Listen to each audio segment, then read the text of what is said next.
You know, Alice and I are always looking to be more healthy, and we were just talking about how fasting is one of the best ways to do that, but it's so hard. But the great thing about Prolon is that's not what you're doing. It's not that you're not eating for 5 days. Instead, you're using their science-backed program to convince your body you're fasting. You guys, this 5-day program really is amazing. It comes beautifully packaged and it does all the thinking for you. Each day is its own box. And by following their program, I know I just feel so much better. And I can't wait to experience Prolon Next Gen and continue to see results. For a limited time, you can be first in line to experience the new Next Gen at special savings. Prolon is offering the Prosecutors listeners 15% off site-wide plus a $40 bonus gift when you subscribe to their 5-day program. Just visit prolonlife.com/prosecutors. That's PROLONLIFE.com/prosecutors to claim your 15% discount and your bonus gift. prolonlife.com/prosecutors. Two sisters, one a respected TV producer, Jill Blackstone, and the other, Wendy. She was disabled, nearly blind and deaf, and Jill had devoted herself to taking care of Wendy. Jill was her best friend, her sister, her everything. But the sister bond was shattered when Wendy and some of the sisters' rescue dogs were found dead in a garage next to a toppled-over barbecue grill. Jill says accidental carbon monoxide poisoning killed everyone. Police do not believe her. Police arrested Jill Blackstone for the murder of her sister. Investigators think it was staged to look like an accident. Who will you believe, especially now that a secret source has come forward with evidence never made public before? Jill was a good producer.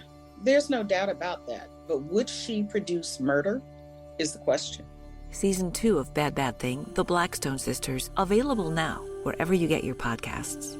I always say, show me a perfect family. I'll show you a family with secrets.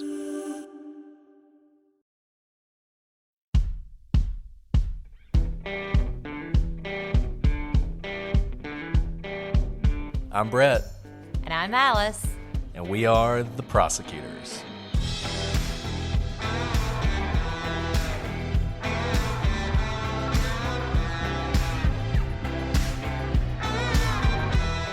Today on The Prosecutors, an amateur filmmaker takes his craft to the extreme when he brings the script to his horror movie to life. But just how far will he go for fame?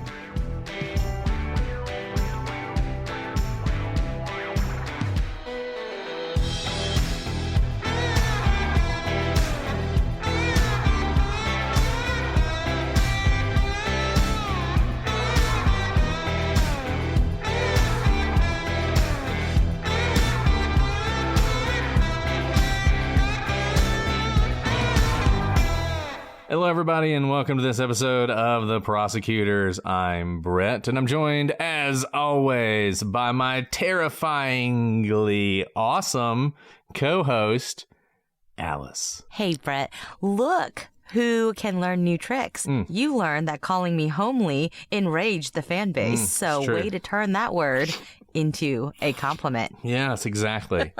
Though I think terrifying is a compliment, and you are terrifying. All doers of evil, Alice, are terrified by you. We've all seen you now in action. Everybody who listens to the Adnan episodes has seen you in action and knows they never want to meet you on the wrong side of the V, as you like to say, in a courtroom. So Wrong side of the V. Don't be on the wrong side of the V. Let's just say that when I was at CrimeCon and my older kids were at home, all it took was a FaceTime and an indignant stare for them to get their little heinies into line. There you go. Mom is terrifying. See, in my household, it's the opposite. My wife says sometimes that she needs to record me telling the kids to do various things, because she'll be trying to get them to do something, and I'm like, hey, do the thing she's saying, and she doesn't. I guess it just depends on, maybe it's because I have a girl who's older and you have two boys. And that's... Maybe just like the hot dog with the sugar and the... There you go. You're bringing it all together. You see those connections? Though no one listening to this, unless Jason puts it in the end, will have any idea what you're talking about. But if you're here for the live, that was a brilliant connection Alice just made. Thank you for that brilliant connection. You know what? For almost 9 p.m. at night after working 12 hours and not sleeping last night, I think that's a pretty good connection. That's a pretty good connection. Good job, Alice. Okay, well, this is going to be a long one. This is a intense story. There's a lot going on here. If we weren't doing it during the October season, this might be a multi-parter. It may still be a multi-parter. We may end up doing a couple episodes this week, but we'll see. We'll see. I mean, it's a story, so, maybe it won't take as long as I think it's going to take. But the case we're going to talk about today is the case of Mark Twitchell, aspiring horror movie creator, possible serial killer, depending on who you believe. And this is a case, Alice, that takes us back to Canada. They've done a pretty good number of Canadian cases this year, and we're in what I hear is Canada's greatest city, Edmonton. And I'm sure everyone in Edmonton agrees with me about that, and everyone in Canada. So, no, I'm not saying anything bad about Edmonton, but I have heard... No, we actually really do love Canada. I mean, it's our nice brother up north. We actually had a lot of Canadians come to CrimeCon. I was really surprised by that. I would personally like CrimeCon to go to Canada so that we can go to Canada, but that's just me. And so I enjoy Canadian football. I really like watching the Canadian Football Championship. I can't remember what they call it. I don't know if it has like some fancy name or not, but I feel like my wife and I sometimes will be sitting on the couch looking for something, and just randomly the Canadian Football League Super Bowl will be on, and we get really into it. So, I like Canada. I've been to Canada, but I've only been to Quebec. So I've never been to any other part of Canada. I mean, Quebec is awesome. One of my favorite trips that I ever took was right after law school. It was like the week after law school. Instead of leaving campus, we got our diplomas, and my best friends and I piled into a car and we drove up the eastern seaboard and went to Prince Edward Island, Anne of Green Gables fame, and camped out. I don't even think we had a tent. I literally think we just slept outside in the summer, probably because we had no money for hotel rooms. And it was glorious. I don't remember bugs, no serial killers there.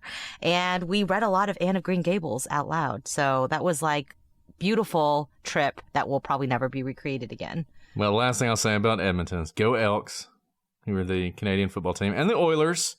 Everybody loves the Oilers. So we're in Edmonton. We're talking about a case that involves a Canadian serial killer. And one thing I've noticed when we talk about Canada is a lot of times the serial killers are actually Americans who end up in Canada, and I always kind of feel bad about that. But this one is a homegrown murder, so you can't blame us for this guy if you think he actually did it, because there is some question about that. One thing I want to say, there are a couple books on this case. Devil's Cinema, which is a book written by a journalist and actually Mark Twitchell, who we're going to talk about a lot, collaborated with a journalist. So take that for what you will. I've read the book. It seems pretty straightforward, but it does have input from him. So there may be parts that are shaded a little bit. And then there's also a book called The One Who Got Away. We're going to talk about someone who was involved in a possible attempt on his life and escaped. And he wrote a book as well. So that's one to check out. And a podcast we don't talk about enough, Dark Poutine, which is a Canadian podcast, has covered this case. And just like they do in all their cases, did a great job. We had the honor of being next to them in Las Vegas and really enjoyed hanging out with them. Didn't see them in Orlando. I don't know if they made it to Orlando or not, but hopefully they'll make it to Nashville. And if they do, we will see them there. But okay, Alice, I think that's enough. And for your thematic food, when you watch your movie this Friday, y'all should eat poutine, which is glorious and maybe something we should adopt in America. And thank you for bringing that up, Alice. I'm sure there are many great Canadian horror movies, but I didn't pick a Canadian horror movie for this one. I felt like Scream was close enough, and it's been a really long time since I've seen it, and it's a great movie. So we're watching Scream this Friday. Remember, if you're listening on Patreon, that's the Friday it comes out publicly. So watch that with me. It'll be on Twitter, probably be around 9 o'clock. We'll watch it together. It's a great movie. I'm sure Alice has never seen it. I've never seen it. And instead, on Friday at 9 o'clock, those of you who want to join me in eating poutine or just any type of cheese, I'll be there. Awesome. Alice will be watching Christmas movies, as she does. As one does. And by the time you hear this, there's only like a week left in October. It makes me very sad. So I hope all of you have enjoyed your October. We'll have more recommendations for various things if you're still in the October spirit that you can check out at the end of this episode. Okay, here we go. Let's move on. We're moving along. So we're starting here with online dating because that's what this case is about in so many ways. And it was a phenomenon that exploded in popularity since its debut in the mid-90s, and the ability to hand-select a potential match combined with a sense of protection from being behind a screen has long appealed to many people. I dare say that most of you out there who are single in the modern world have probably used online dating at some point. But as we all know, there is a darker side to online dating and an inherent danger to meeting strangers online. After all, you never really know who you're talking to. And today, we're going to talk about one of the most terrifying examples of catfishing you're ever going to hear. And that brings us to Johnny Altinger. He was a 38-year-old man living in Edmonton. He was described by his friends as a quiet and affectionate person. He loved technology. He loved motorbikes. He loved his motorcycle. He was an outdoor guy. He played paintball. He was active. He was friendly. He was the kind of guy who, whenever he would message his friends, he always left it with either a nickname or a smiley face or something like that. Somebody who's always trying to bring other people up. I dare say that when he walked in a room, he actually did light it up. And that is absolutely how he's described. And you're going to see just how loyal his friends were to him as we continue with this story. But one thing he had not been able to find was love, and he really wanted to find someone that he could settle down with. And so in October of 2008, he signed up on the popular dating site Plenty of Fish, and it was there he met an attractive young woman named Jen. The two hit it off immediately, and they made plans to meet up, a little strangely, at Jen's garage. And if that's thrown up a red flag for you, it probably should, because there was only one problem with Jen. She didn't actually exist. And this is the start of so many fears of all of us women in this modern dating world, where when we go meet up with someone that we meet online, this has now become a meme, right? All of us ladies, we probably text our girlfriends, hey, here's a pin with a map of where I am. And part of the reason we tell our friends that we've arrived at the location to meet someone, maybe even screenshot that person's handle or their profile picture to other women, is precisely because of the story you're going to hear now, because of the dangers of online dating and potentially meeting someone who is not who they claim to be. Because when Johnny arrived at the meeting place, so excited to meet this Jen he'd been talking to for some time, he was attacked and brutally murdered by Mark Twitchell, a Dexter-obsessed aspiring filmmaker. Johnny's murder was eerily similar to the plot of Twitchell's own short horror film, House of Cards. In the years that would follow, investigators would find shocking evidence of Twitchell's depravity, his serial killer aspirations, and his desire to be the real-life Dexter Morgan. Here, film was meeting real life. And you know, it's interesting because one thing that Dark Poutine points out about Mark Twitchell is how he had no authenticity to himself. There's some question about, is he a psychopath? Is he not? We're going to talk about something he wrote later on, but he certainly doesn't seem to have any core. Dark Poutine called him the Hollow Man, which I think is a great description of him, because everything he did was a copy of something else. He made films, but they always tended to be a copy. His most famous thing he did was a Star Wars fan film. And now he's trying to build this copy of Dexter. But it's obviously a poor copy, because if you've ever watched Dexter, Dexter didn't kill innocent people. Dexter killed bad people. That was the whole conceit of the show. So clearly he missed something. But as we go through this story, you're going to see that what drove him truly was this dark obsession to be a monster. And that is why he was doing the things he was doing. And there's something kind of even scarier, Brett, about someone who's a copycat monster rather than it be inherent within them. Like something happened in their childhood or something, something went wrong in their DNA and they just are a monster and all of that monsterness just pours out. That almost seems like you can explain that. There's an errant person, right? They're not like the rest of us. But when you have a copycat monster, for some reason, that is so much more creepy to me because they're studying something to become that. The concept of him being a hollow man and adopting, the worst parts of what he's watching is terrifying to me because all of us, you guys are here listening to a story, love storytelling.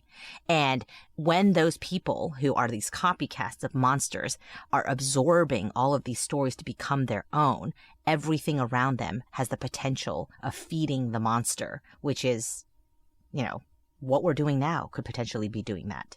So we're going to start in October 2008, October 3rd, and we're actually not going to start with Johnny Altlinger. We're going to start with someone who, the only reason I'm going to pronounce their name correctly is because I did listen to Dark Poutine, because it looks like Giles Tetrault.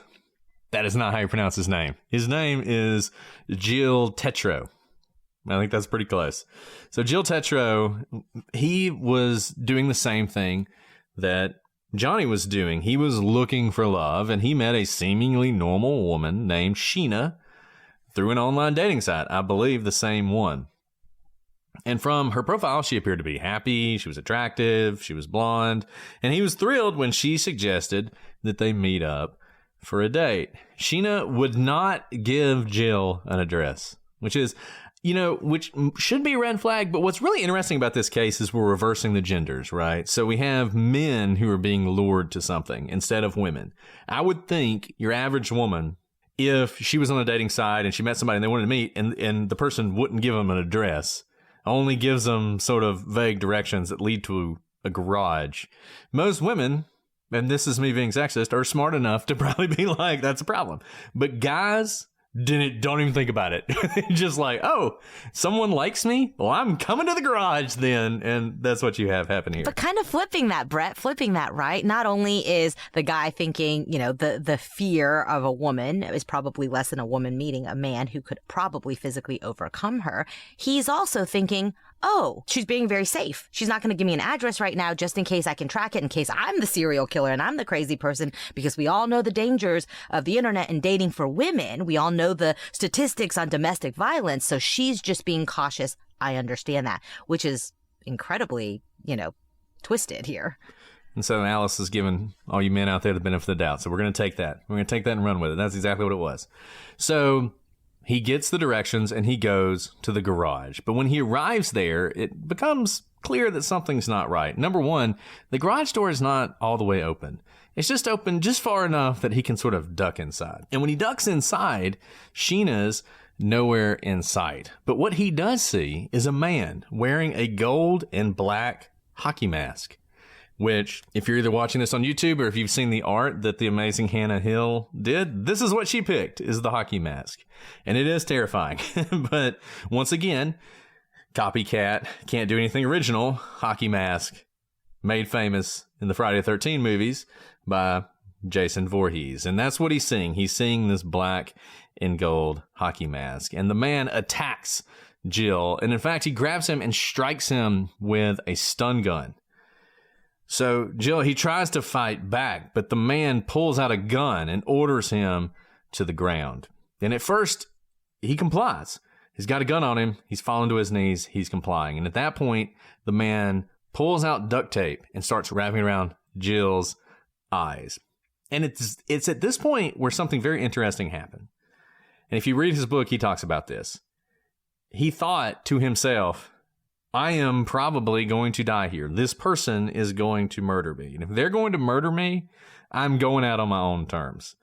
So while the other person is distracted, I guess putting up the duct tape, Jill jumps up, rips the duct tape off of his eyes, turns and faces his attacker and tells him, you're not going to do this to me. I'm not going down like this. At this point, for a second, his attacker's kind of stunned, but then he pulls the gun out and points it at Jill. But when he does this for the first time, he really looks at the gun and he realizes it's a fake. It's not a real firearm. In fact, it's like a BB gun. And this gives him even more strength to struggle. Well, they get in a fight, in a big fight. The man is strong. He's still got the stun gun. He's hitting him with something, which Jill's not even sure what it is. But at some point, the man grabs him by his jacket, and Jill's able to slip out of the jacket like something in a movie, run away. He stumbles to the ground, rolls out of the garage, and manages to sort of limp down the road. Once again, like in a horror movie, the man comes out of the garage coming after him. But then, right at the right minute, a couple walking a dog walks into the alleyway. And they see Jill laying on the ground. And he says, I've been attacked. Somebody attacked me. At which point, the man who had attacked him walks up, still wearing the mask. He looks at the couple, he looks at Jill, and says, "Come on, Frank," as if they were just friends, involved in some sort of really weird game. Says, "Come on, Frank, what are you doing?" Turns around and walks away back towards the garage. Well, the couple thinks, this is the weirdest thing we've ever seen. I don't know what weird games you guys are playing, but we're getting out of here. But fortunately, whoever it was also, I guess, freaked out. And so he just walks back to the garage, leaving Jill laying in the middle of the alleyway, barely able to stand because he's been stunned multiple times and been struck by something. He manages to get up, make his way to the truck that he drove there in, and get away. He survived the attack, but his ego was horribly bruised. And we have talked about this before. I think we talked about this when we talked about the Lady Vanishes, and how when people get taken advantage of in situations like this, oftentimes they're so embarrassed and they feel so stupid that rather than going to the police, they just take their losses and move on with their lives. And that's exactly what Jill does. He's ashamed of what happened, and he decides, you know what? I'm not going to report this incident to the police. Probably the guy just wanted to mug me. This was a mugging gone wrong, and he just moves on with his life. Oh my goodness. Can we all just take a breath? Because I was holding my breath through that entire altercation. I mean, for sure, Jill was going to die if he did not fight back. And I can't believe he was able to have his wits about him to first decide he was not going to go down this way, and then to actually have the wherewithal to recognize that the gun was not real before fighting back. And, you know, the comment by his attacker to the couple, you know, "Frank, what you doing?" walking away, is chilling to my core. Probably somehow more chilling than all of the violent stuff that he's done up until that point, because you can imagine this is a massive altercation. It did not go as the attacker planned, right? Jill was supposed to just lay down and take it. Literally, right? He had a gun. He was complying. He had wrapped duct tape around his eyes.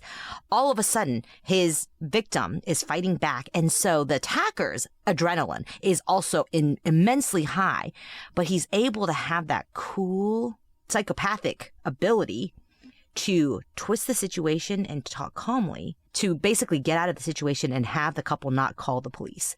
And I find that so chilling because it goes to the core of who this attacker is. And then we move on. Not too long after Jill was attacked, in fact, just 1 week later, on October 10th, 2008, Johnny, who we started our story with, connects with a woman named Jen on plentyoffish.com. Similar to Jill, Johnny made plans to meet up with Jen at a garage in Edmonton. You hear different things, but Johnny, either because he was wary of the date or because his friends were, actually sent one of his friends, Dale Smith's, directions to the garage. So not unlike the situation that I told you earlier that me and my girlfriends do. Basically saying, hey, I'm going to be somewhere. Here's where I'm going to be. So somebody else knows where Johnny is going. And Dale, by the way, is immediately like, that sounds really weird. That whole setup sounds really strange. This like directions to a garage thing. You know, I don't know about this, but Johnny, once again, excited about the date, just sort of ignores the concerns of his friend that will only grow as this story goes on. And now, like we said, Johnny's really excited to meet Jen. So he doesn't play it cool. He doesn't try to roll into this date late. In fact, he gets there 30 minutes early. And when he arrives at the garage, kind of a similar situation. It's not fully open. It's not lit up. It's kind of, you know, with the door lowered down. So he does what anyone would do to get into the garage. He ducks in and into the darkened garage. And much like Jill, he looks around and he doesn't see Jen. He doesn't see any woman, in fact. Instead, there was a man in the garage. And interestingly, the man who was in the garage appeared to be surprised to see Johnny. He actually talked to Johnny. He said, hey, I'm a filmmaker. And he had a fake gun. And this man told Johnny that he was making a movie, but that Jen wasn't there yet, and that Johnny would need to come back later. Remember, Johnny's there early. So Johnny said he'd do just that. No problem. I'll be back later. We know all this because Johnny called Dale after he left the garage to say, hey, got there early. There was this guy there. He's making a movie, but Jen's not there yet, so I'm going to go back in about half an hour. And about an hour later, Johnny texted Dale that Jen was home now and he was going back. And Dale, by the way, is like, what in the world are you talking about? There was a guy there making a horror movie with a fake gun? What in the world? Like, you show up at the garage and that's what you find, and you don't find her. But he's convinced it's going to be fine. And in fact, he had been told there might be a guy there. Like, you might see a guy, he hangs out there. He works on movies. Sometimes this story is elevated a little bit in the creepiness factor that he rolls into the garage, or he stepped in the garage, and the walls are covered in plastic, and there's a table in the middle and it's covered in plastic, and the guy's standing in front of the table. And that obviously is what Dexter would do. It sounds like that is not right. I think that is a little bit of embellishment. It sounds like Twitchell, who we're going to talk about a lot, he may very well have had a room like that was covered in plastic, but this wasn't. The garage wasn't that way. So it wasn't that. I mean, it was still pretty freaky, but I mean, if you walked into that and said, oh yeah, I'll be back. I mean, I don't think anybody would do that. As a matter of fact, later on, the police are going to do luminol test in this room, and they're going to find a huge pool of blood right in the middle of it. The whole point of having the plastic is so the blood doesn't get all over there everywhere, which indicates there is no plastic. So to the extent you've heard that part of the story, I don't think that's true. But it seems pretty clear that him showing up 30 minutes early, it could have saved his life because he wasn't ready. Mark wasn't ready for him when he showed up. And so he sort of gives him this song and dance and sends him away. But we talked about that book sometimes, The Gift of Fear, which a lot of people read. And apparently, Johnny just didn't feel that. He didn't feel afraid. In fact, when he texted Dale later on, and Dale didn't see the text until the next day, when he texted him later on, he ended his text with, he. He's like, she's back, I'm going to go back, he. So he's like, he's still very excited to go. He's giddy. He's still very excited. You know who has the gift of fear? This girl. It is a good thing to have. I'm not kidding about that. And you're really right about this, though. It's so fascinating. If this is not like the poster child for why you should be early in life, I don't know what is, right? Like, he clearly was not ready for Johnny to arrive early, and so he had to make up the story and send him away. And gosh darn it, Johnny, why didn't you pick up on the cues? I know. Darkened garage with like the door half open and a fake gun, like real gun, fake gun. I don't care. I'm not going to think this is a really fun situation to come back to. So he ends that text with he. A few days pass, October 13th. Several of Johnny's friends and family members receive an identical email from Johnny, and it read, "Hey there. I've met an extraordinary woman named Jen who has offered to take me on a nice, long tropical vacation. We'll be staying in her winter home in Costa Rica. Phone number to follow soon. I won't be back in town until December 10th, but I will be checking my email periodically. See you around the holidays. Johnny." If you ever receive an email like this from me, Brett, you better go looking for me. Oh, I absolutely will. And if you do not, you are not a good friend. Yeah. No, I will. mean... And it reads just like that, including typos, right? Okay, so let's just, for a second, obviously this is a strange email, but let's assume that your friends are getting this email, friends and family. The exact same email doesn't say anyone's name, right? It doesn't say, "Hey Dale," it says, "Hey there." And this extraordinary woman who he met days ago, literally days ago, is now going to give him a 2-month-long vacation in her glorious vacation home in Costa Rica. And wonderfully, the phone number is not in this particular email, but don't you worry, it's going to follow. And I'll see you in December. See you for the holidays. Can't wait for Christmas. Just gonna skip through Halloween is what this email says. Now, strange email, coupled with the fact that actually Johnny had stopped showing up for work and in fact had resigned from work by email. Led friends, thank God these friends picked up on these cues, and they did have the gift of fear, or at least the gift of skepticism, to report Johnny missing. Law enforcement didn't initially take this inquiry very seriously. And unfortunately, you're going to know this, but Edmonton leads the country for the number of murders. So they have a lot on their plate, and the police, without any evidence of a crime, there seems to be communication from this man. And other than wanting to quit his job, which might be strange, but people quit jobs all the time, the police just didn't have the resources to devote to this investigation of a person who may or may not have had a crime committed against him. And you can imagine how this conversation went. My friend's missing. Okay, well, that sounds serious. What happened? Well, we got an email that says he met a woman and they've gone off on a trip. Okay. Well, was he looking for a girlfriend? Well, yeah, he was on an online dating app and he had met someone the night before. I mean, you can imagine how the police would look at that, right? They would think, this sounds like maybe you're overreacting. And we talk about this a lot. These cases where it turns out you're not overreacting, a lot of times, initially, the police think this is run of the mill. This is going to be like just every other case. But in this case, it turns out not to be so. A few more days pass.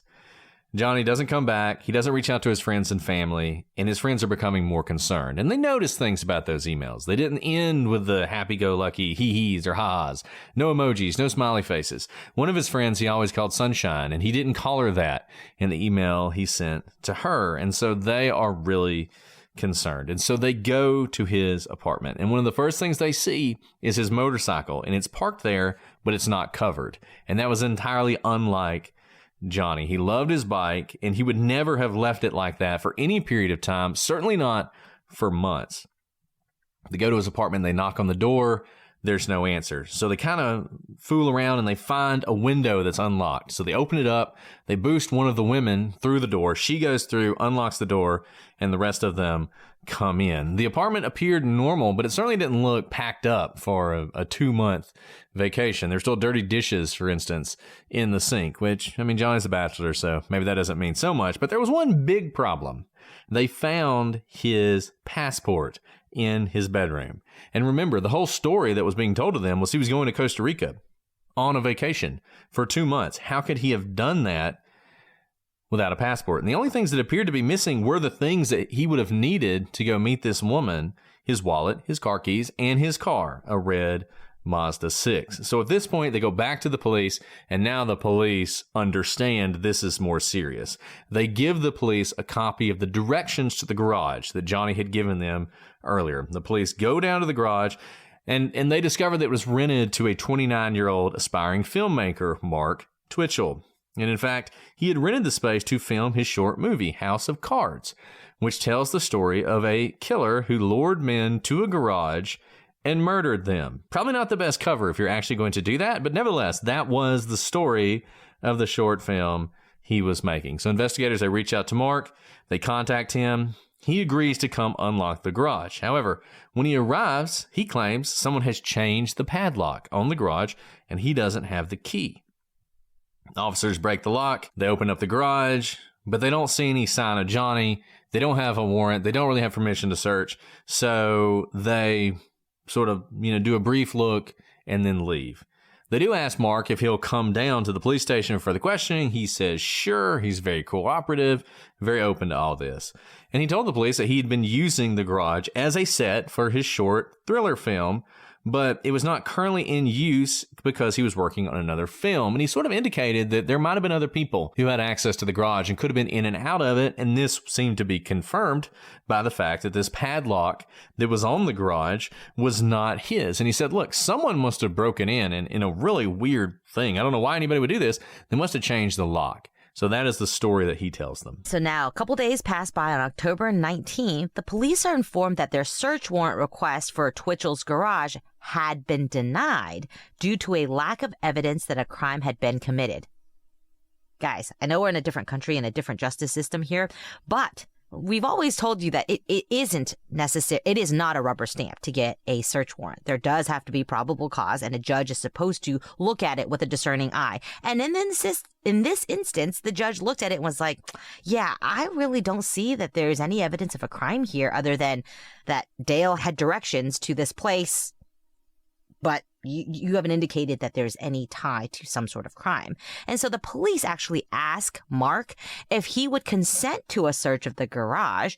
And to their surprise, but really not to ours, those discerning listeners who know, what does Mark do? He agrees and consents to a search. We say this all the time.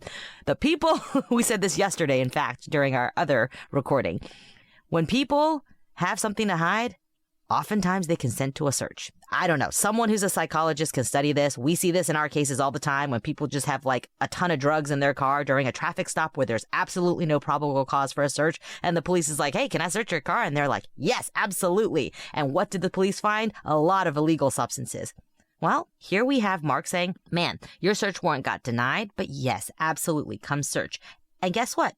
They don't need a search warrant now. He can consent to the search, which he does right now. Now, when the police go inside the garage, they noticed some things. They saw cleaning supplies, the smell of burning, and what might have been blood. Mark explained that as a filmmaker, he'd recently filmed a scene using fake blood.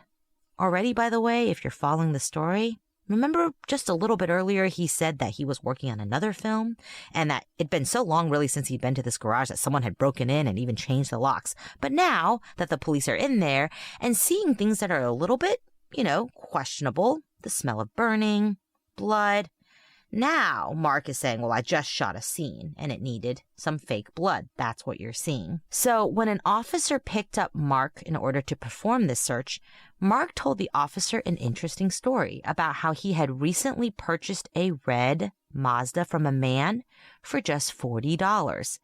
Something that Mark hadn't previously mentioned to the police. Mark goes on to say that a man approached him saying he was looking to sell his car as he and his wealthy girlfriend would be leaving on a trip shortly.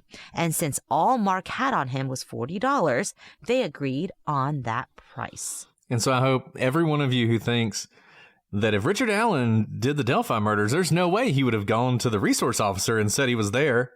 Yes, he would have. Just like Mark Twitchell, who can't keep from telling officers things in an effort to cover up his possible involvement in this crime. Oh, you found out that I had this vehicle? Well, I bought it for $40. Oh, you think you see blood? Well, we just filmed a scene here and used fake blood.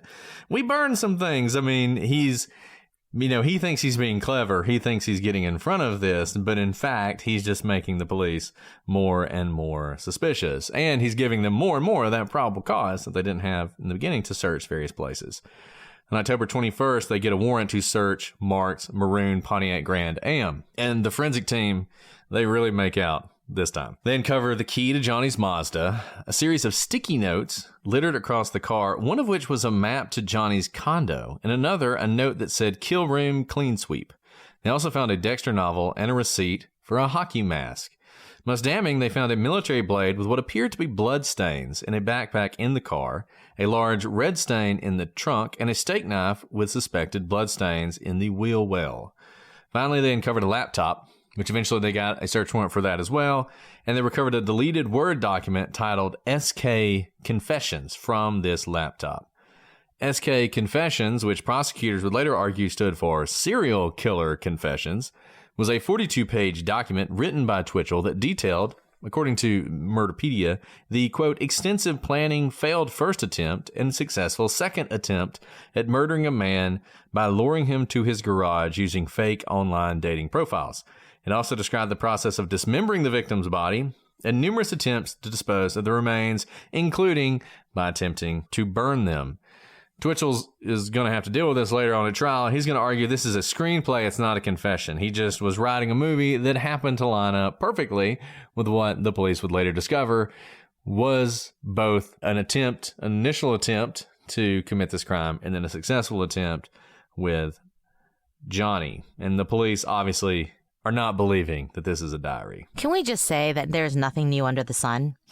So I think if you guys are watching the news right now, there is the case of Corey Richins, the woman who is charged with murdering her husband with fentanyl, like giving him a cocktail drink with so much fentanyl that it could have killed, I think several people.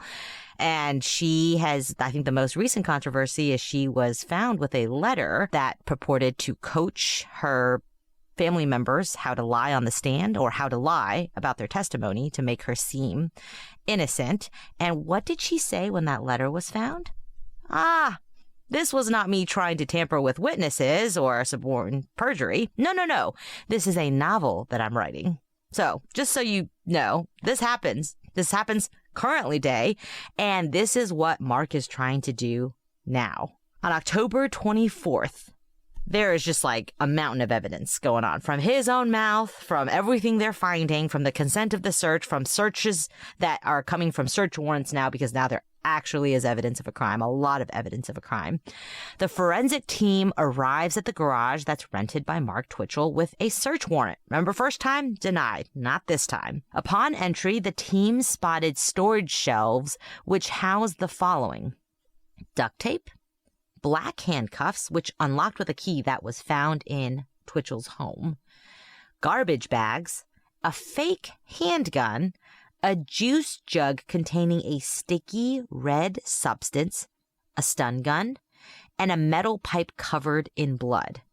The team also found several other items spotted with blood: a metal table with the edges stained in blood, a steak knife, a bloody tooth fragment, an oil drum, and cleaning supplies. This is literally straight out of Dexter. Yeah, I mean, he has taken his Dexter obsession and made it real life. And now brings us to Halloween, October 31st. Mark Twitchell woke up on Halloween morning eager to finish making his Iron Man costume for that evening's Halloween Howler, the city's largest Halloween party. However, Mark would not make it to the Howler this year because as he was walking to a coffee shop that very morning, he was arrested for the first-degree murder of Johnny. The blood that had been found in Mark's car 10 days prior had been confirmed to belong to Johnny Altinger. And a couple months later, in December of 2008, Twitchell pleads not guilty to first-degree murder. Did you know that parents rank financial literacy as the #1 most difficult life skill to teach? Meet Greenlight, the debit card and money app for families. With Greenlight, you can send money to kids quickly, set up chores, automate allowance, and keep an eye on your kids' spending with real-time notifications. Kids learn to earn, save, and spend wisely, and parents can rest easy knowing their kids are learning about money with guardrails in place. Try Greenlight risk-free today at greenlight.com/Wondery. Ryan Reynolds here from Mint Mobile with a message for everyone paying big wireless way too much. Please, for the love of everything good in this world, stop. With Mint, you can get premium wireless for just $15 a month. Of course, if you enjoy overpaying, no judgments, but that's weird. Okay, one judgment. Anyway, give it a try at mintmobile.com/switch. Upfront payment of $45 for 3-month plan, equivalent to $15 per month required. Intro rate first 3 months only, then full price plan options available. Taxes and fees extra. See full terms at mintmobile.com. Bombas makes the most comfortable socks, underwear, and T-shirts. Warning, Bombas are so absurdly comfortable you may throw out all your other clothes. Sorry, do we legally have to say that? No, this is just how I talk, and I really love my Bombas. They do feel that good. And they do good, too. One item purchased equals one item donated. To feel good and do good, go to bombas.com/Wondery and use code Wondery for 20% off your first purchase. That's BOMBAS.com/Wondery and use code Wondery at checkout. Craving your next action-packed adventure? Audible delivers thrills of every kind on your command, like Project Hail Mary by Andy Weir, where a lone astronaut must save humanity from extinction, narrated with stunning intensity by Ray Porter. From electrifying suspense and daring quests to spine-tingling horror and romance in far-off realms, unleash your adventurous side with gripping titles that'll keep you guessing. Discover exclusive Audible originals, hotly anticipated new releases, and must-listen bestsellers that hook you from the first minute. Because Audible knows there's no greater thrill than the one that speaks to you. Discover what lies beyond the edge of your seat. Start your free 30-day trial at audible.com/WonderyUS. That's audible.com/WonderyUS. And by this time, Jill has also come forward and told the police what happened to him. Mark will also be charged with attempted murder, but that charge will eventually just sort of go away for reasons that will become obvious once we continue to talk through what happened. So July 24th, 2009, so fast forward to the next year. His bond request, which he asked for, is denied, which is not all that surprising. And in September, and I don't really understand how Canadian law works, to be frank with you, but there's sort of an argument whether or not they need to have a preliminary hearing. I guess in Canada, you can decide to skip the preliminary hearing and move straight to trial. So that is what they decide to do. On June 3rd, 2010, which is nearly 2 years after Johnny Altinger was murdered, Mark Twitchell will request a meeting with law enforcement. When the two detectives arrive at the meeting, he hands them a folded piece of paper. And it is a Google map printout with handwritten instructions to a sewer grate where Johnny Altinger's remains were hidden. Now, you may think that Mark is confessing, but he's actually far cleverer than that, which you're going to see in a second. The police, they follow his instructions. They go to the manhole. They open it up. And when they turn their flashlight on, they can see at the bottom of the manhole what appear to be human remains. So the next day, on June 4th, police returned to the scene with the medical examiner and the forensic team. And when they entered the sewer, they found a human torso, pelvic bone, kneecap, and a tooth. The bones that they were able to recover, quote, showed signs of cutting, breaking, and sawing. Testing confirmed that these bones belonged to Johnny Altinger. When Twitchell initially requested the meeting with law enforcement, he laid out specific conditions that had to be met prior to the meeting, one of which was secrecy. So the public was not made aware of the discovery of Johnny's remains. For what it's worth, the police did tell his parents and his family that they had found Johnny's body, but for now, this remains secret. And this is an interesting part of Canadian jurisprudence. It comes up in this case. In the United States, obviously, as we've learned, it's, you can have gag orders, but usually things become public pretty fast. In Canada, it seems like they have a little bit more power to keep things secret. So fast forward to March 16th, 2011, Twitchell's trial begins. Now look, they found all this evidence. He's told them where to find the body, which has been all cut up. You feel like this seems like it's heading to a guilty plea. What exactly could his defense possibly? I mean, maybe insanity, right? But no. That's not what he does. He pleads not guilty to the charge of first-degree murder, but then, to the shock of everyone in the courtroom, he asks for permission to plead guilty to the charge of improperly interfering with a dead human body. Now, the Crown prosecutor does not consent to this alternate plea, and so they proceed on the charge of first-degree murder. But this is a hint about what his defense is going to be. Now, the prosecution, their argument is pretty straightforward. Twitchell, he lured Altinger to his garage where he brutally attacked him, murdered him, and then dismembered him. Their case was based on the idea that Twitchell had replicated the plot of his short film, House of Cards, which we've talked about, into real life. And Twitchell becomes the murderer, and Johnny is the victim. And they claimed that Twitchell viewed himself as some sort of corrupted form of Dexter Morgan.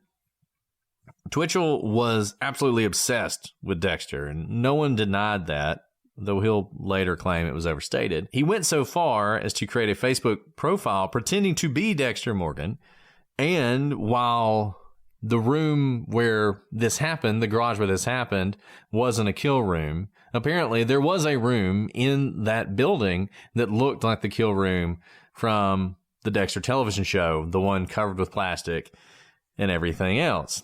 And obviously, the story that he was writing, the film he wanted to make, seemed to be based on Dexter. And the prosecution, look, they have a mountain of evidence.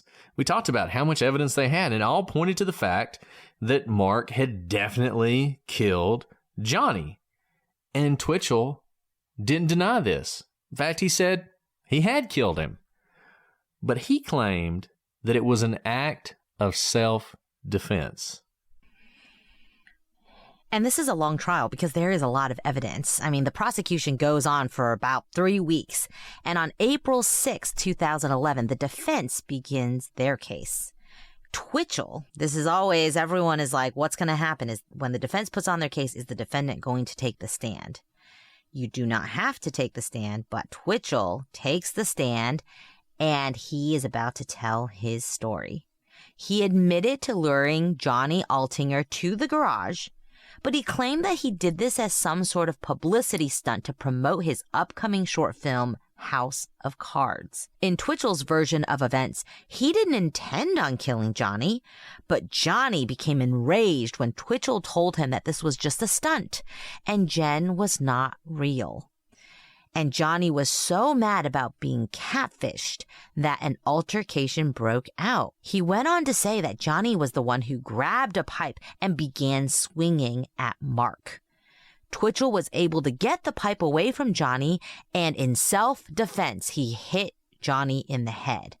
But Johnny wasn't going to go down. Johnny got the pipe back. He was a crazed maniac. He wanted love, and here he was being made to look a fool. So Johnny grabs the pipe back, at which point Mark is afraid for his life, he says. So he grabs a knife and stabbed Johnny right below his sternum, killing him. Mark then said that he moved Johnny's body to the table in his garage kill room and dismembered his body. Several days later, Mark attempted to burn Johnny's remains, but when that didn't work, he put the remains in a sewer drain. So he's basically, this is smart in the sense that he doesn't dispute any of the evidence. He's giving his version of events based on the exact same set of evidence. And this is very smart because we often see defendants just try to deny things like there was no blood. That's not my fingerprint when they're undeniable. These facts are undeniable. So instead, he is telling a story, an alternate story to fit the facts that the prosecution has presented. And let me just say, somewhere in Canada, somebody believes this story. Somewhere in Canada, somebody's like, man, poor Mark Twitchell. He was an innocent man. Just defending himself. There's probably a podcast arguing that he was innocent. But when you see this story, look, it's clever, right? Like the whole idea is he's going to make this movie, he's going to release it, and then all these people are going to come out of the woodwork. It's kind of like Blair Witch, and they're going to say, that actually happened to me. Like Jill's going to come out and say, that exact thing happened to me. I went to a place and I was attacked by a guy just like in the movie. And Johnny was going to do the same thing. And that's how this was going to work. It was like viral marketing before viral marketing was cool. If he was really doing this, he would be way ahead of his time because that was 2008, right? That's how he was going to do that. And that's his argument. There's some problems with this, not the least of which is going to be Jill's story about how, he used a stun gun on him and pointed a gun at him and wrapped duct tape around his head. And really hurt him. And the other problem is going to be the whole SK Confessions thing, which has come in. Right. So, Mark's defense spent much of their time, understandably, trying to persuade the jury that this SK Confessions, remember that had been deleted from the computer but was recovered using electronic forensics, was not a full confession. No, of course not. It was just a dramatization that was intended to shock the reader. They went on to emphasize that it was impossible to know what truly happened in the garage that evening, but it was an act of self-defense. The best story wins, Brett. And they are putting up a story for sure. They are not just letting the evidence speak for themselves. They are certainly presenting their own story. And look, this is in some ways the perfect encapsulation of what some people fall for with the whole reasonable doubt thing. How can we know what happened? Maybe that is what happened. That's a plausible alternative scenario. How can we know for sure? And that's a great example of the wrong definition of reasonable doubt, by the way. A lot of people think reasonable doubt means, can any other story fit the evidence that the prosecution was showing? No matter how unbelievable it is, or how unlikely it is, or that I just park my rational, critical thinking skills over there while I listen to a story. If you can tell me any story, even if I have to suspend 20 different types of reality in order to accept it, it's a story that could be told, and therefore that must mean reasonable doubt. No, that's not reasonable doubt. You still get to use your own rational thinking as to whether that could have happened. So that takes us to April 11th, 2011. Case comes to a close, and it's now both sides' time to give a closing statement. The defense sticks to this story. They say, look, this was a publicity stunt gone wrong. This was an act of self-defense after Johnny became enraged.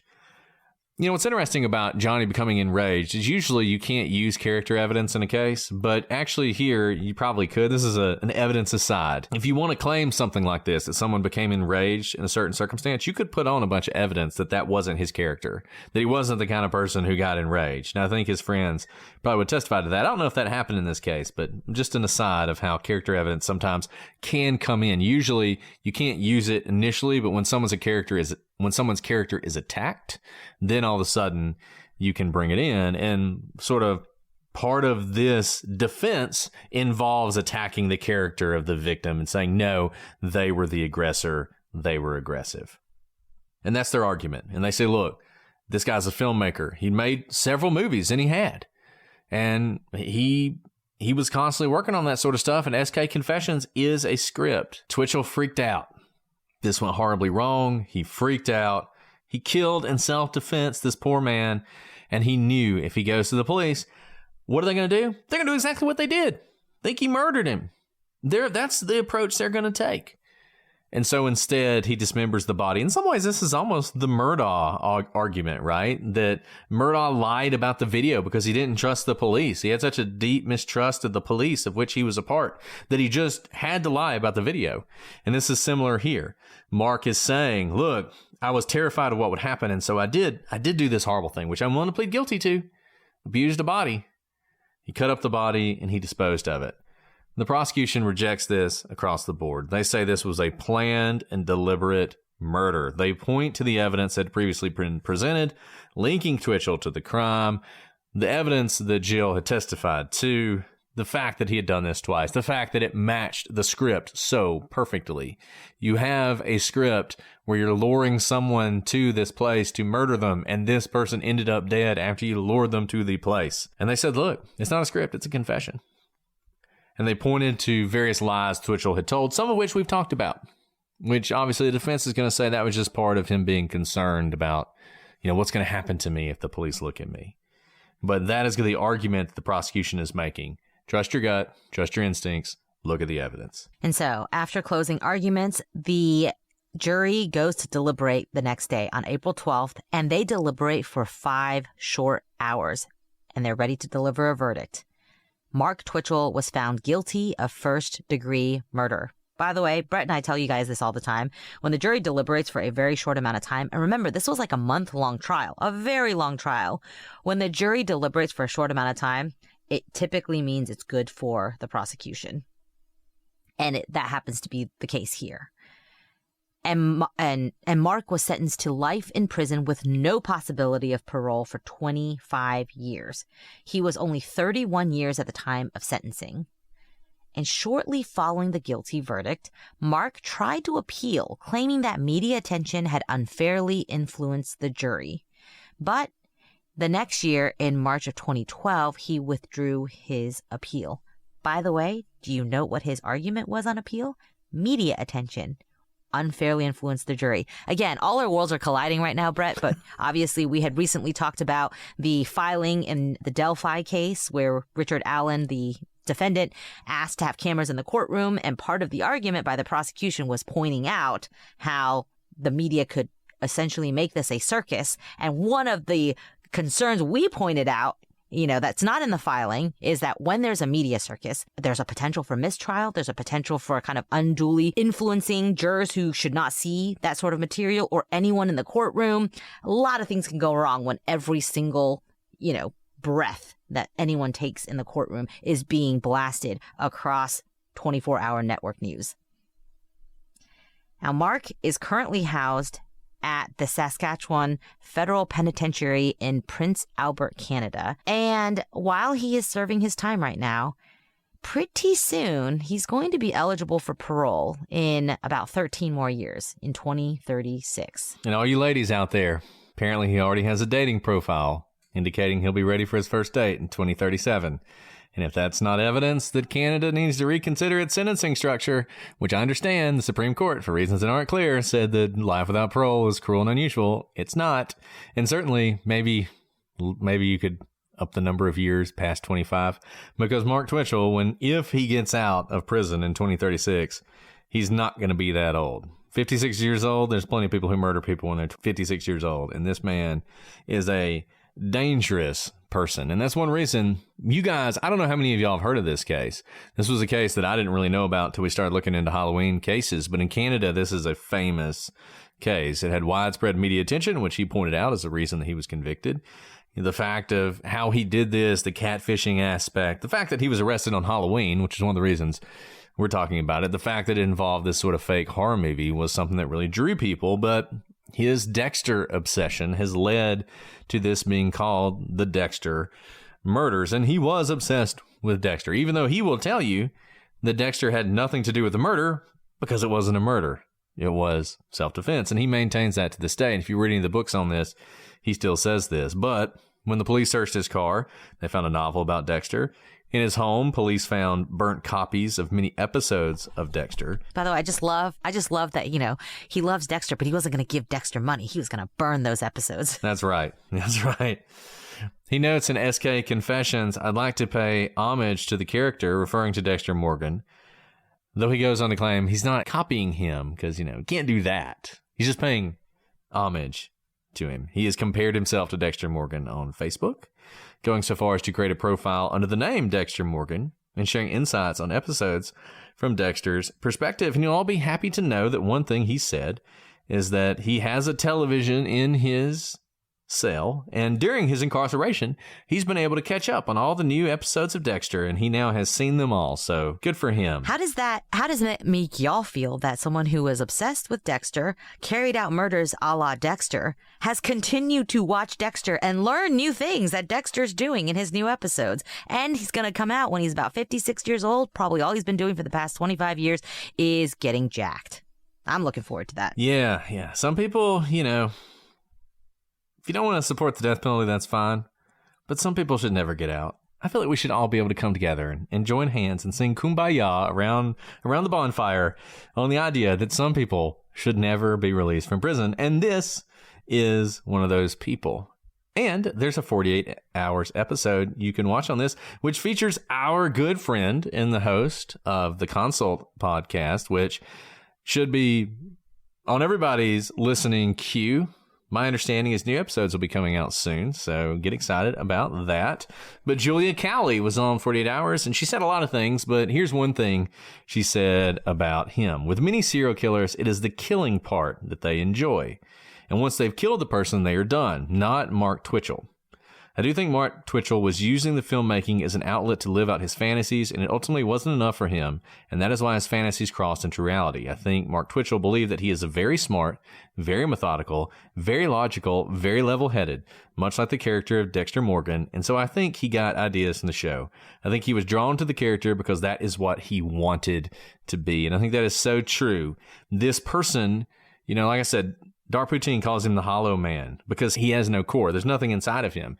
And so all he can do is try and be something he admires. And unfortunately, instead of admiring like a great philanthropist, he decided he wanted to be a serial killer. And so that's what he ended up being. And speaking of serial killer, let's talk about those SK Confessions, which, you know, only he really knows what SK stands for, but I think when we go through this document, you can see why it probably is something along the lines of a serial killer's confessions.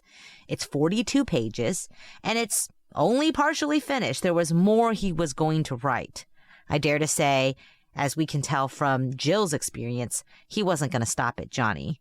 This was not going to stop until he was caught. And it outlined Johnny's murder, dismemberment, and Jill's attempted murder. Investigators were able to pull 2 deleted files on the laptop that they found in Mark's car, and they combined them together. It was titled SK Confessions, which the prosecutors argued stood for Serial Killer Confessions. And the opening line was this, and it's chilling. The story is based on true events. The names and events were altered slightly to protect the guilty. This is the story of my progression into becoming a serial killer. It's just a script, though. It's just a script, and it was only slightly altered to protect the guilty, slightly. I mean, that's the other thing, right? I think Julia Cowley really hit it on the head when she said that he wanted to become a serial killer. So much so that it wasn't just the filmmaking. It wasn't just doing this over and over. He needed to document it. He wanted to see and smell and have all the tangible effects of what he was doing. And that this is part of that obsession. And the first page outlined Mark's decision to become a serial killer.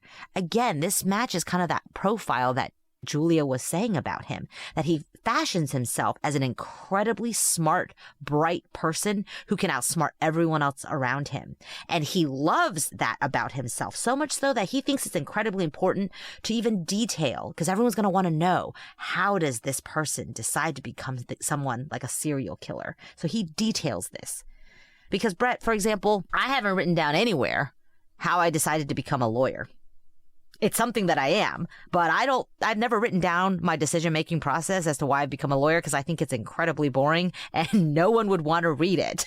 But here we have him going in detail about his own decision to become a serial killer. Maybe you have, Brett. I'm sorry if I called you a serial killer. No, Alice, I have not.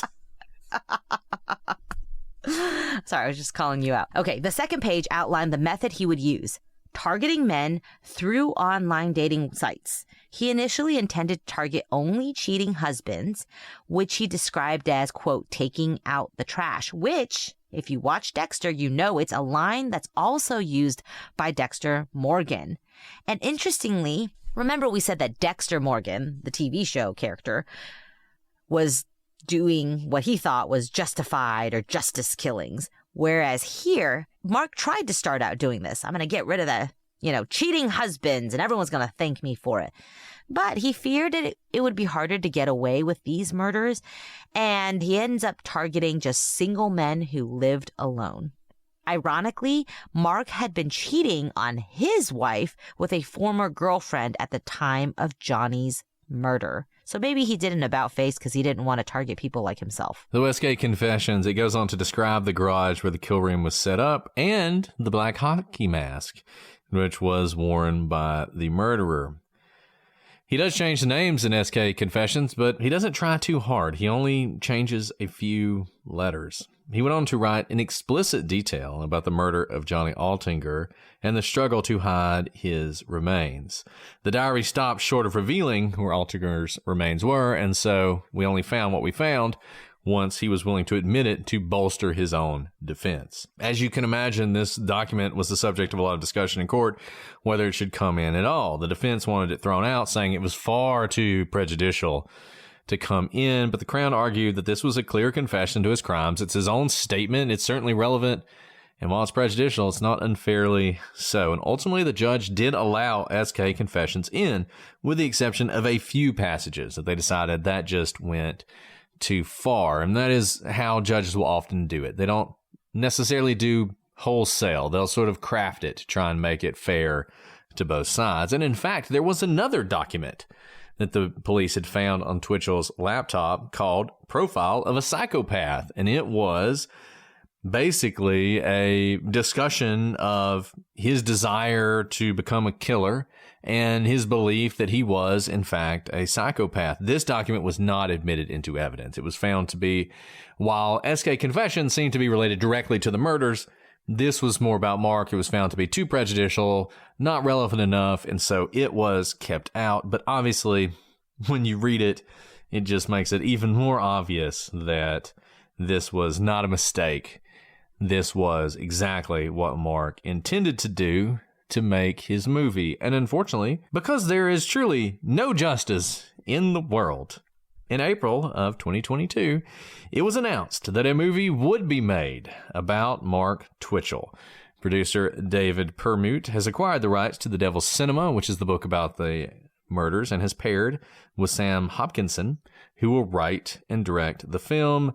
No release date has been announced as of yet, but I have no doubt that Mark Twitchell will watch the movie in his cell and will enjoy it quite a bit. I think what we've learned from this week's story, Brett, is that those of you who I'm looking at right now, who are so obsessed with the gory and the horror, it's interesting whether you stay on this side of merely enjoying the entertainment or you so subsume yourself into it, that you become what you enjoy watching. And I think, when you look at it, I think Mark probably was headed down this path no matter what. I don't think Mark was going to find some positive role model to admire. If Dexter hadn't been fictional, he would have found a real serial killer.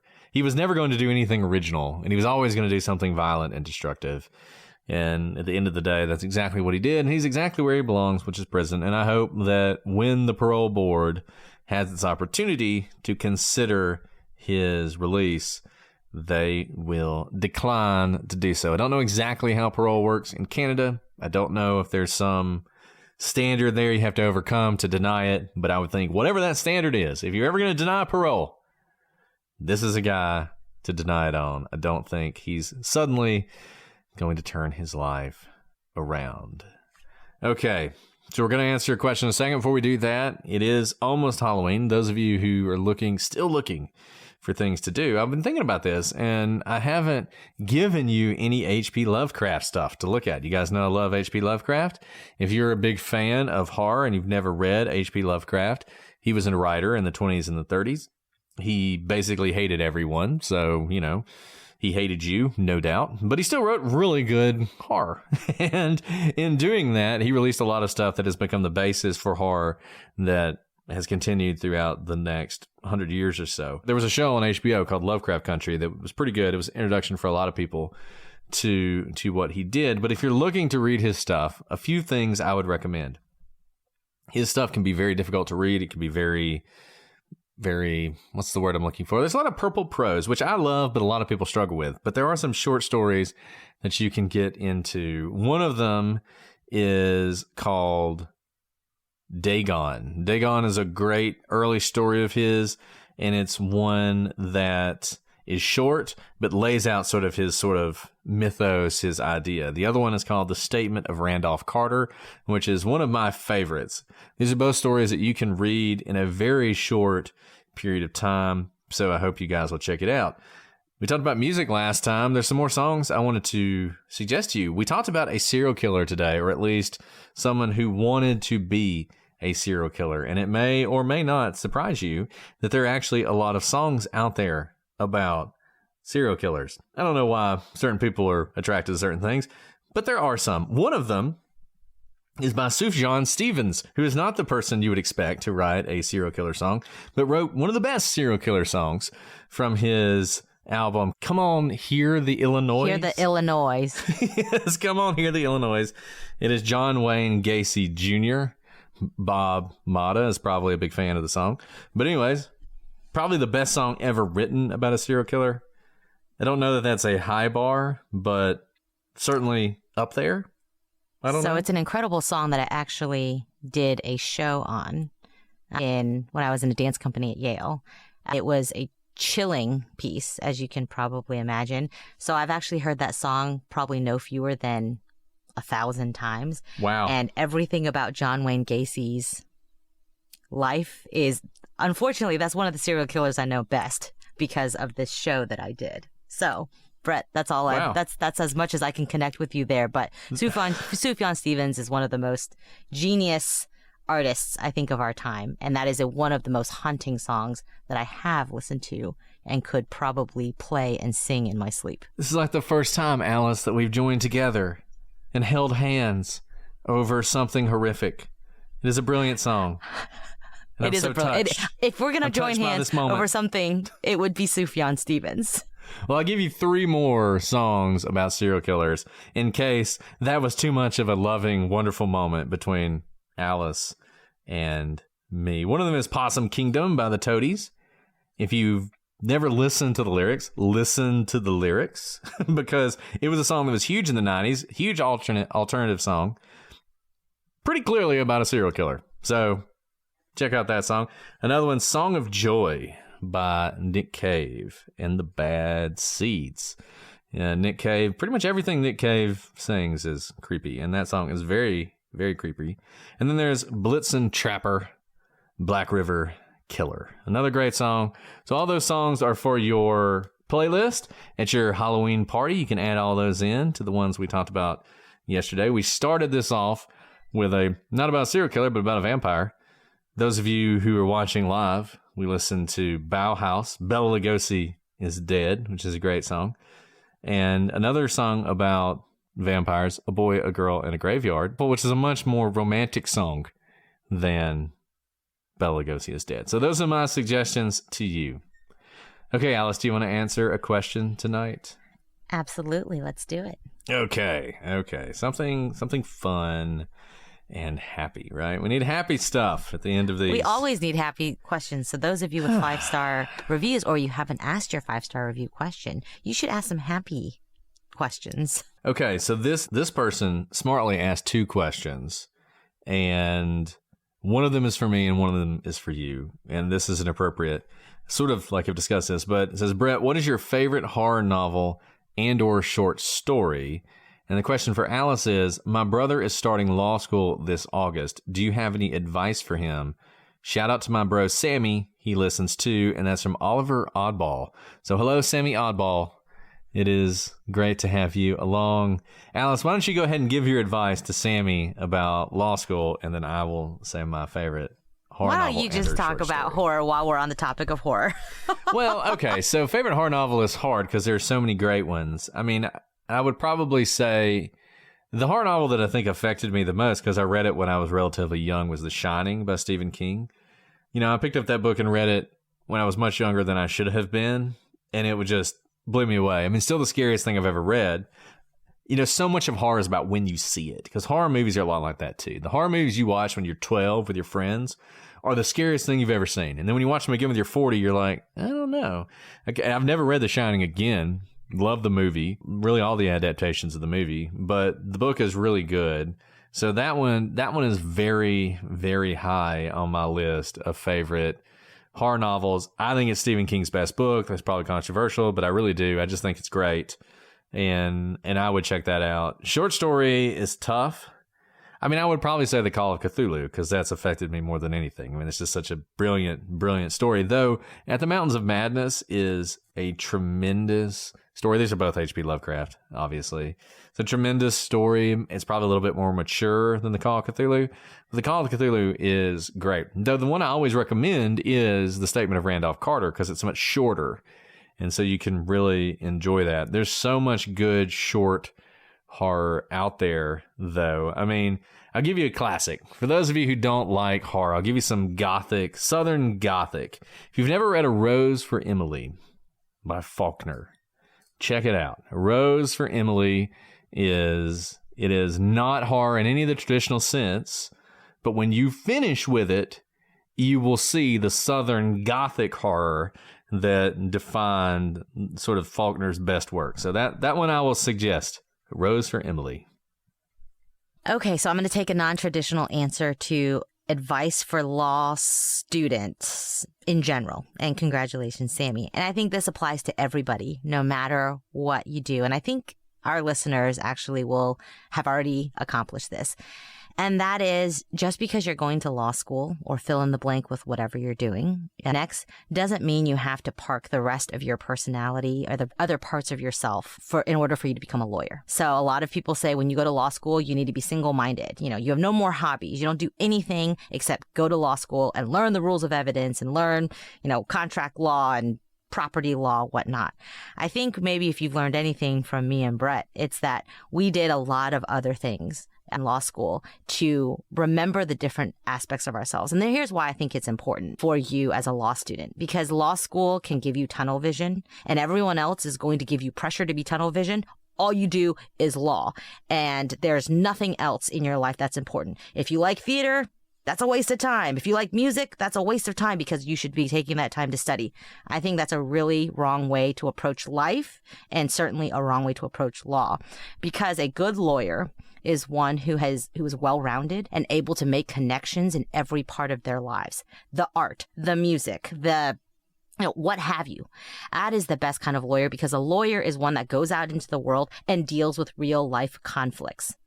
Real life conflicts don't fit into clean buckets. They're all over the place, and it's your job as a good lawyer to be able to see connections that the rest of the world can't see. That's what makes a great lawyer, rather than just a good lawyer who can memorize codes and rules and regulations. So my advice to you would be that you sound like you probably have just a rich life. Don't leave that behind just because you're going to law school. It's a part of you. It's what's going to make you an exciting law student and ultimately an exciting lawyer. And you can lead a very full life, no matter which profession you go into. So yeah, good luck. Beautiful advice. I have nothing to add to that. I do have one more thing to say about horror, though. At some earlier point, I recommended House of Leaves to those of you to read. And that is basically the most evil thing I could do. And I do it intentionally. And I've had the same experience now that I've had before when I recommend that book to people. So when I was in, I believe, law school, I had read House of Leaves and I recommended it to someone. And a few days later, there was a knock on my dorm door and I opened it and the person was standing there and they looked utterly bedraggled, that they hadn't slept in days. And they were like, "Why did you recommend this book to me?" And I didn't really have any words for them, but they just sort of stumbled away back to their room where hopefully they got some sleep. And at least one of you took me up on reading House of Leaves and had a very similar reaction to me on email, that the book had really messed with you in a way that you'd never experienced before.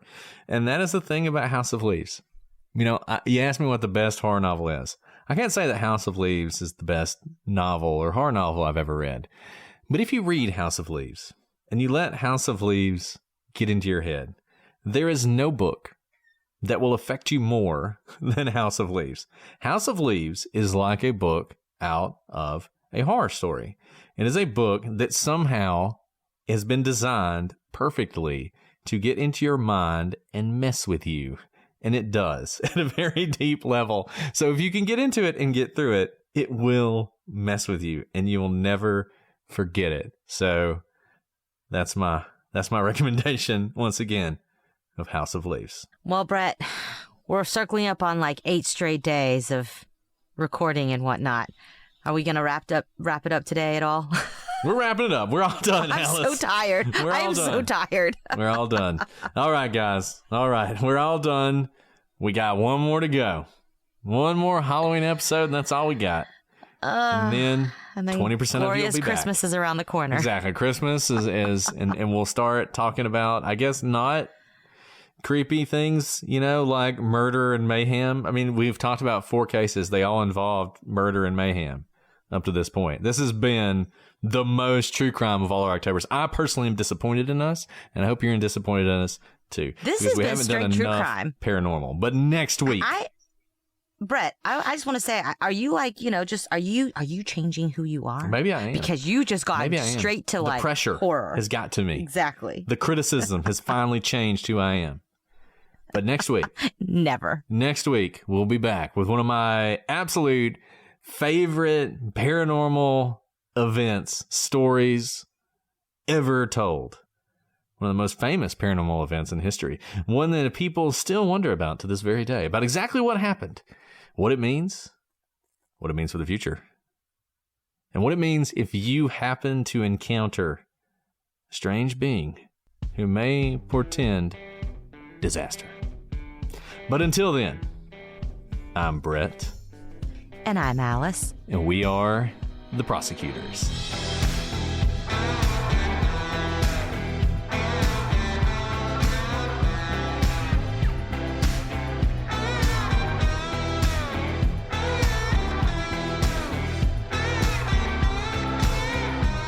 I just want to thank all of you at CrimeCon who gave me gummy bears, because I'm pretty sure I ate all of them. Which is way too much sugar consumption for this short a time. But when you're really tired and all you want to do is snack? That's what I've been doing the past couple of days, just eat gummy bears. So thank you for that, everybody. Yeah. I can't remember who it was who was like, if you don't take candy from strangers, I understand. And I was like... Oh, I didn't even think about that. I just took gummy bears. I totally ignored our first Halloween episode. Learned nothing from it. Nothing. I didn't even think about it before I ate all of the candy that was given to me.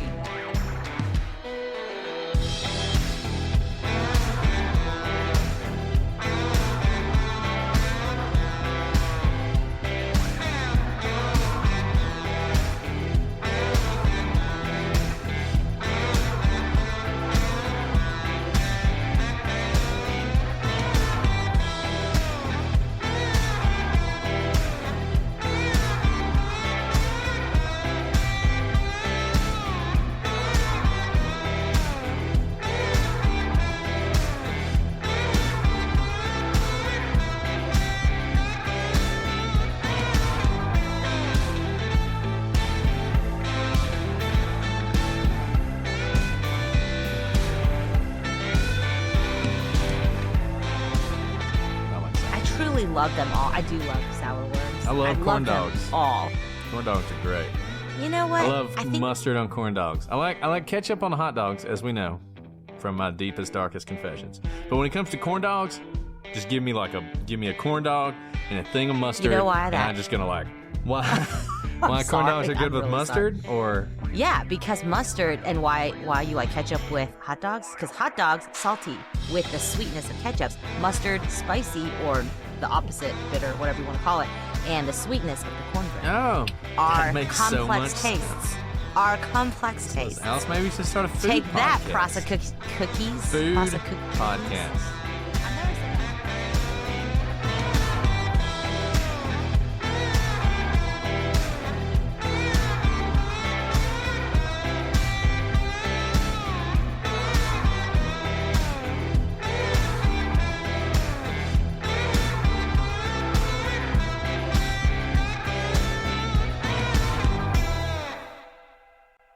Dive into true crime on Pluto TV. Unravel the mysteries with Forensic Files and 48 Hours. Investigate crimes with Dateline 24/7 and Unsolved Mysteries. With thousands of free crime movies and TV shows, Pluto TV is the true home of crime. Download the Pluto TV app on all your favorite devices and start streaming true crime on live channels and on demand. Pluto TV. Stream now, pay never.